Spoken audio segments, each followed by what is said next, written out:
Hello बच्चों, let's see the question. The question is which of the following aqueous solution has minimum freezing point. So let's have a look on the key concept that we have to use. So key concept जो हमारा use होगा इस question में वो use होगा depression in freezing point. सो क्या होता है depression in freezing point? Depression का मतलब कम होना. क्या कम हो रहा है? Freezing point. किसका कम हो रहा है?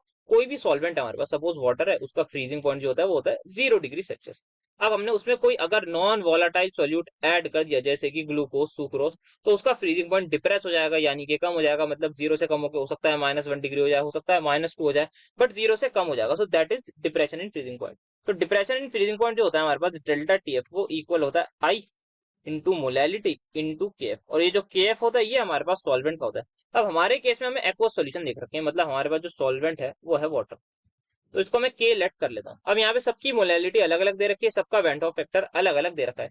सो यहाँ पे अब क्या बताना है? यहाँ पे बताना है मिनिमम फ्रीजिंग पॉइंट. तो ये जो डेल्टा टी एफ है ये तो डिप्रेशन इन फ्रीजिंग पॉइंट होगा. ये डेल्टा टी एफ किसके इक्वल होता है? सबसे पहले ये देखते हैं. तो डेल्टा टी एफ हमारा इक्वल होता है T not, that is freezing point of solvent, minus यहाँ पे आ जाएगा फ्रीजिंग पॉइंट ऑफ सॉल्यूशन. तो यहाँ पे हमें सॉल्यूशन का बताना है. इसका मतलब टी नॉट तो मेरा 0 होगा बिकॉज वाटर है, माइनस पी एस. तो ये आ जाएगा मेरे पास minus P S. So that means मेरा जो डेल्टा टी एफ है वो किसके इक्वल आ रहा है? Minus of freezing point of solution. इसका मतलब अगर मेरे पास सपोज ये जो वैल्यू है डेल्टा टी एफ, इसकी वैल्यू 3 है, तो टी एस की वैल्यू हो जाएगी सर, इसकी वैल्यू -3 हो जाएगी. अगर मैंने डेल्टा टी एफ की वैल्यू बढ़ा दी, 3 से कर दी 5, तो टीएस की वैल्यू हो जाएगी सर, इसकी वैल्यू हो जाएगी -5. इसका मतलब अगर मैंने डेल्टा टीएफ बढ़ाया तो वो घटेगा, क्योंकि ये क्या है? नेगेटिव है. तो इसका मतलब delta TF is inversely proportional. जैसे जैसे मेरे पास अगर ये 3 है तो यहाँ पे लिख लेता हूं मैं डेल्टा टीएफ, यहाँ पे लिख रहा हूं मैं टीएस. अगर ये 3 है तो ये कितना होगा सर? ये -3 होगा. अगर ये मेरा 5 है तो ये कितना होगा? ये हो जाएगा -5. तो जैसे जैसे मैं इसको इंक्रीज कर रहा हूँ डेल्टा टीएफ को, वैसे वैसे ये मेरा डिक्रीज हो रहा है, बिकॉज यहाँ नेगेटिव साइन आ रहा है, तो ये इनवर्सली प्रोपोर्शनल है. तो यहाँ पे मैं एक चीज देख सकता हूँ, जो डेल्टा टी एफ है वो मेरा डायरेक्टली प्रोपोर्शनल आई इंटू एम के है, बिकॉज यही दोनों चीजें वेरिएबल हैं, सब क्वेश्चन में अलग अलग है. के एफ सबका सेम है तो के लिख रहा हूँ, तो ये मैं लिख रहा हूँ यहाँ पे डायरेक्टली प्रोपोर्शनल, बट ये इनवर्सली प्रोपोर्शनल होगा फ्रीजिंग पॉइंट के. तो यहाँ क्या बताना है?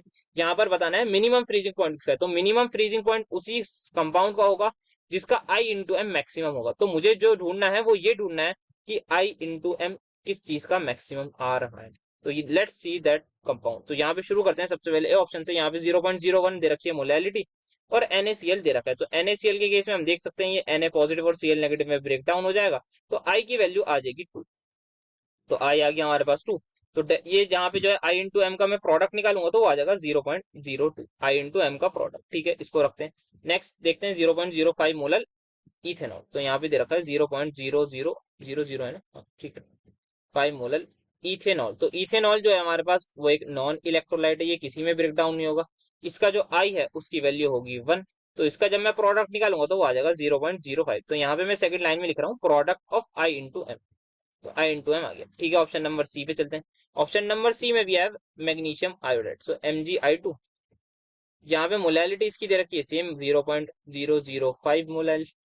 यहाँ पे इसको जैसे ही ब्रेक डाउन करेंगे ये ब्रेक डाउन हो जाएगा magnesium 2 positive plus 2 iodide ion में. तो यहाँ पे जो है इसकी आई की वैल्यू है वो आ जाएगी 1 plus 2 that is equal to 3. तो आई यहाँ पे 3 आ जाएगा. अब आई और एम का प्रोडक्ट निकालना चाहें तो वो हमारे पास आ जाएगा, 3 को मल्टीप्लाई करेंगे तो हो जाएगा 5. तो 0.015 हमारे पास प्रोडक्ट आ जाएगा. सो यहाँ पे हमारे पास ये आ गया. Okay, now finally we have magnesium sulphate. तो यहाँ पे ऑप्शन नंबर डी में है 0.005 molar magnesium sulphate. Magnesium sulphate को जब ब्रेक डाउन करेंगे तो ये ब्रेक डाउन होगा magnesium 2 positive plus SO4 2 negative में. तो यहाँ पे आई की वैल्यू जो आ रही है 1 एंड 1, तो यहाँ पे आई की वैल्यू आ जाएगी 1 plus 1 that is equal to 2. तो आई इंटू एम का जो प्रोडक्ट है यहाँ पर वो आ जाएगा 2 into 0.05 that is equal to 0.01. तो यहाँ पे 0.01 आ रहा है, यहाँ पे 0.15 आ रहा है, यहाँ पे 0.05 आ रहा है और यहाँ पे आ रहा है 0.2. इसका मतलब यहीं पर है मैक्सिमम. तो इसका मतलब जिसका सबसे ज्यादा प्रोडक्ट मैक्सिमम होगा उसका क्या कम होगा? उसका फ्रीजिंग पॉइंट सबसे कम होगा. तो हमारा आंसर जो हो जाएगा वो यही हो जाएगा, दैट इज NaCl. वाई एक बार बिकॉज 0.02 सबसे बड़ा होता है. ठीक है, देन उससे छोटा होगा 0.015, देन उससे जो छोटा होगा वो होगा 0.01, 0.01, देन सबसे छोटा जो आएगा मेरे पास वो आएगा 0.05. ये लास्ट वाला है 0.005, तो 0.005 ये हमारे पास होगा।